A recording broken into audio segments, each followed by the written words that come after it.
படம் பயங்கரமாக இருந்தது. ஒரு சரியான ஃபெமினிசம் பேசியிருக்கிற படம். எதிர்பார்க்கல. ப்ரமோஷன்ஸ் எல்லாம் பார்க்கும்போது எக்ஸாஜரேட் பண்ணுறாங்கன்னு தான் தோணுச்சு. பட் படம் வந்து பார்க்கும்போது தான் தெரியுது அந்த எக்ஸாஜரேஷன்லாம் 5% கூட இல்லை. பயங்கரமாக இருக்குது படம். மாஸாக இருக்குது. ஸ்டார் பர்ஃபார்மன்ஸ் கொடுத்துருக்காங்க ராதிகா மேம். சான்ஸே இல்லை. இந்த ப்ரொமோஷன்ஸ்லாம் சொன்ன மாதிரி தான் அவங்க அவ்வளோ சூப்பராக இருக்காங்க. பார்க்கும்போது ரொம்ப ஆப்டாக இருந்தது.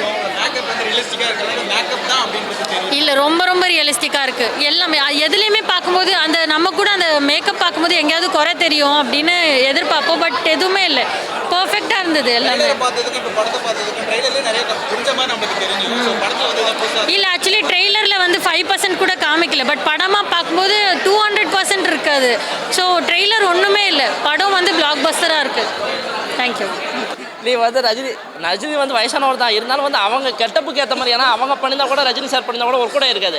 ஏன்னா இவங்க வந்து கொஞ்சம் பெண்கள் அப்படின்றதுக்காக எல்லாருமே ஈர்ப்பாக இருக்கும், பார்ப்பாங்க.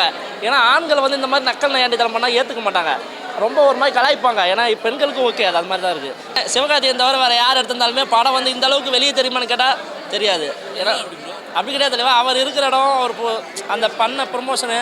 ஏன்னா இப்போ புதுசாக வர்றவங்க வந்து இந்த அளவுக்கு நேருக்கு தெரியாது, சில விஷயங்கள் பண்ண தெரியாது. நிறைய படங்கள் பார்த்தீங்கன்னா வருது, நல்ல கண்டென்ட்டோட வருது, ஆனால் படம் ஓடாது. 2 நாள் இருக்கும், 3 நாள் பார்க்கும், அப்புறம் சத்தியங்கள் மேலே இருக்காது. அந்த மாதிரி வந்து அந்த படங்கள் ப்ரொமோஷன் பண்ண தெரியாது. இவர் வந்து கொஞ்சம் டெக்னிக்கனால் ஆள், விஜய் டிவிலேருந்து வந்தவர். அப்படிங்கும்போது சில விஷயங்களை பண்ணுறது அதெல்லாம் ஒரு கூட இருக்குது. அதெல்லாம் படம் ஓகே, பார்க்கலாம், எல்லோரும் பார்க்கலாம். 30+, 70+, 100+ கூட போய் பார்க்கலாம். அந்த அளவுக்கு ஜாலியாக ஃபன்னாக கொண்டு போய் தான் நல்லாயிருக்கு, பார்க்கலாம், என்ஜாய் பண்ணலாம். ராதிகாவோட கரியர் பெஸ்ட் படம் அது. சிவகுமார் வந்து ஃபஸ்ட்டு படம் மாதிரி தெரில, ஏற்கனவே 10 படம் பண்ண மாதிரி இருக்கார். இன்னொரு 50 வருஷமாக தமிழ் சினிமாவில் இருக்கார். அப்படி ஒரு படம். பொங்கலுக்கு ஊருக்கு லீவுக்கு போயிட்டு வந்த மாதிரி இருக்குது. நல்லா மனநிறைவாக ஒரு திருவிழாவை கொண்டாடிட்டு திரும்பி ரிட்டர்ன் வரும்போது மனநிறைவு இருக்கும்ல, அது இந்த படத்தில் கிடைக்குது. ஃபேமிலியோட தேட்டரில் வந்து பார்க்க வேண்டிய ஒரு படம், முக்கியமாக பெண்கள் பார்க்க வேண்டிய ஒரு படம். ஸோ நான் வந்து என்ன படம் பார்த்தேன்னா தாய் கிழவி படம். படம் ரொம்பவே நல்லா இருக்குங்க. மோஸ்ட்லி இந்த படத்தில் வந்து என்னன்னு பார்த்தீங்கன்னா பொண்ணுங்க வந்து காசு இஷ்டத்துக்கு நம்ம இப்போ இருக்கிற ஜென்ரேஷனில் கண்ணாமண்ணான்னு செலவு பண்ணுவோம். ஆனால் இப்போ இருக்கிற ஜென்ரேஷனில் வந்து காசை வந்து எவனும் சேவிங் பண்ணியே வாங்க மாட்டோம். மோஸ்ட்லி பொண்ணுங்க தான் அதிகமாக செலவு பண்ணுறாங்க. அதை இந்த படத்தில் கொடுத்துருக்காங்க. பொண்ணுங்க சிங்கிள் மதராக இருந்தால் கூட ஒரு காசு ஏதாவது சேவிங் பண்ணி வச்சுட்டா நம்ம யார்ட்டையும் கை கட்டி நிற்கக்கூடாது. நமக்கு ஏதாவது தேவை ஏதாவது நின்னா சொந்தக்காரனை எவனும் தயவு செஞ்சு நம்பாதீங்க. அந்த மாதிரி இந்த படத்தில் கொடுத்துருக்காங்க. சொந்தக்காரன்ட்ட போய் ஹெல்ப் பண்ணி நிற்காதீங்க. உன்னால் முடிஞ்சால் நீ வந்து உன்னோட சேவிங்ஸ்லேருந்து உன்னோட நீடுக்கு செலவு பண்ணிக்கோங்க. அந்த மாதிரிலாம் சொல்லியிருக்காங்க.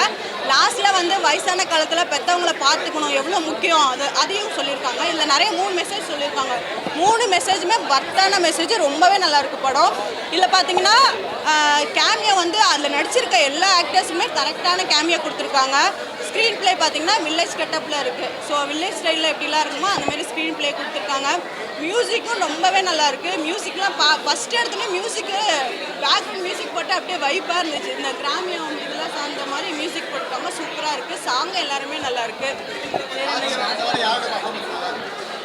அவங்களோட பர்ஃபார்மன்ஸ் சூப்பராக இருக்குங்க. அவங்க அந்த படத்தில் அவங்க தான் வந்து என்ன சொல்ல லயன் மாதிரி அவ்வளோ அழகாக இருந்துச்சு.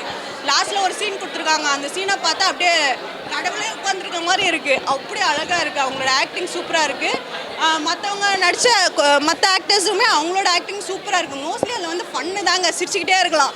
ஃபர்ஸ்ட் ஹாஃப் செகண்ட் ஹாஃப் ரெண்டுமே வந்து எனக்கு போரிங்காலாம் இல்லை, செம்ம என்ஜாய்மெண்ட்டாக இருந்துச்சு. அங்கே உள்ளெல்லாம் பார்த்தீங்கன்னா பயங்கர கிளாப்பு விசிலு அந்த மாதிரி தான் இருந்துச்சு. நல்லா இருந்துச்சு படம்.